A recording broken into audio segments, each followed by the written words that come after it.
түсінікті.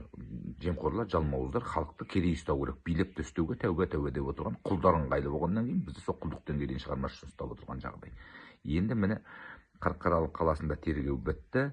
Енді Қарағанды қаласында Әлихан Бөкейханов ауданына жіберіпті менің ісімді, сот сол жерде болмақшы. Мен адвокат іздеп едім, адвокат таппадым.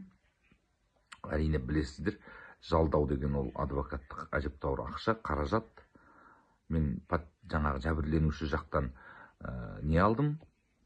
Келісімшартқа келдік, біз ол кісінің жаңағы шығынын төледік.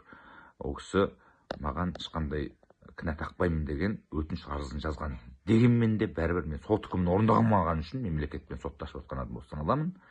Осындай іс қозғалып жатыр. Бұл әрине соған ғана қарақ болған деп ойлаймын. Бұл жерде қасақаналық билік тарапынан болып жатыр. Мен қоғамдық белсенділігім, біздің саяси көзқарасымыздың ашықтығы осының